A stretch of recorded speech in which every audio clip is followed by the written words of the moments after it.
तो hi friends, आज हम क्रेडिट कार्ड के बारे में जानकारी पाएंगे कि क्रेडिट कार्ड कैसे हमें यूज़फुल है। क्रेडिट कार्ड अगर यूज़ करते हैं तो उसका हमें क्या बेनिफिट होता है, इस बारे में हम जानकारी देंगे। तो दोस्तों, आजकल की भागदौड़ की ज़िंदगी में क्या है कि किसी से पैसे हम मांगते हैं तो कोई देता नहीं है। मतलब दोस्त है या किसी से रिलेटिव से किसी से पैसे मांगते हैं इमरजेंसी फंड में, कोई भी हमें पैसे मतलब कभी कभी देते हैं, कभी कभी उनकी भी प्रॉब्लम होती है तो नहीं दे पाते।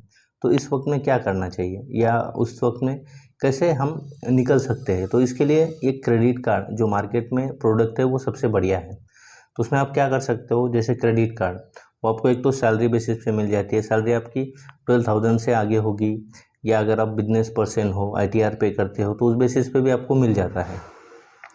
तो वो क्या है, आपकी एज 21 से आगे होनी चाहिए, 21 से 65 के बीच में। और दूसरी ये बात है कि आपकी सैलरी अगर है तो 12,000 प्लस होनी चाहिए। अगर बिजनेस करते हो तो ईयरली इनकम 3 लाख से ज़्यादा होना चाहिए। अगर ये क्राइटेरिया होता है तो इस बेसिस पे आपको क्रेडिट कार्ड मिल जाता है। अगर क्रेडिट कार्ड मिल जाता है मतलब क्या होता है, जैसे कि बैंक आपका डॉक्यूमेंटेशन, जैसे आपके पैन कार्ड, आधार कार्ड, ये डॉक्यूमेंट लेके आपका जो सिबिल स्कोर है और आपका जो इनकम है उस बेसिस पे आपको एक लिमिट दी जाती है बैंक की तरफ से।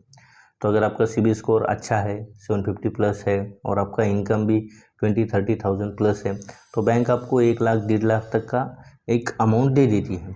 तो जिसमें क्या होता है, उसमें एक बेनिफिट ये रहता है कि कभी कभी जो क्रेडिट कार्ड होते हैं वो लाइफ टाइम फ्री भी मिल जाते हैं। जैसे कि कुछ क्रेडिट कार्ड की एनुअल फ़ी होती है, अगर लाइफ टाइम फ्री मिलता है तो अच्छी बात है। अगर नहीं भी मिलता है तो कुछ कॉम्प्लीमेंट्री बैंक दे देती है, जैसे जो भी चार्ज लगेगा आपको 500 या 1,000 रुपये का, तो उसमें कॉम्प्लीमेंट्री कूपन्स मिल जाते हैं, तो उसमें वो एडजस्ट हो जाता है। दूसरी बात ये है, जैसे आप कोई इमरजेंसी फंड है, मतलब वो एक इमरजेंसी फंड है जिसमें आपको इमरजेंसी में लगता है कि कुछ आपको शॉपिंग करनी है, तो उसमें आप उसको यूज़ कर सकते हो, जिसमें 50 डेज़ का इंटरेस्ट फ्री पीरियड होता है, जिसमें आपको जो भी अमाउंट मिल जाती है 50 दिन तक मिल जाती है। उसमें भी ये रहता है, जैसे आपके बिल जनरेट होने से पहले, मतलब अगर आपका बिल मान लेते हैं कि आपका बिल अगर 10 तारीख को बनता है, तो 10 तारीख से पहले जो भी खर्चा करोगे वो पूरा 10 तारीख के इसमें आ जाता है। तो अगर 10 का आपका ये है तो उसके बाद आपको 20 या 25 डेज़ का टाइम मिलता है, जिसके बाद वो आपकी ड्यू डेट होती है। मतलब अगर 10 तारीख को है तो उस महीने में आपको 30 तारीख को पैसे भरने पड़ेंगे। अगर वो आप 30 तारीख को पैसे भर देते हो तो आपको कोई भी चार्ज नहीं लगता है। और क्या होता है, जैसे आप कोई भी शॉपिंग करते हो तो 100 रुपीज़ टू 100 रुपीज़ पे आपको कुछ पॉइंट्स मिलते हैं, 1-2 पॉइंट्स ऐसे मिल जाते हैं। तो जिसमें जो पॉइंट्स की वैल्यू है बाद में आप कैश में कन्वर्ट कर सकते हो, या अमेज़ॉन, फ्लिपकार्ट, स्विगी, इनके जो वाउचर होते हैं वो वाउचर खरीदते हो।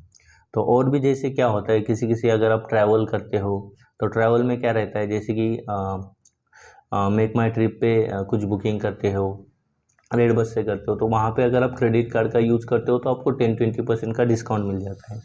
तो वहाँ पे वो बेनिफिट हो जाता है। अगर आपको मूवी देखने का ज़्यादा शौक है तो बहुत सारे ऐसे क्रेडिट कार्ड है जिसमें बुक माई शो की फ्री ऑफर होती है। तो ये क्रेडिट कार्ड के बेनिफिट्स हैं।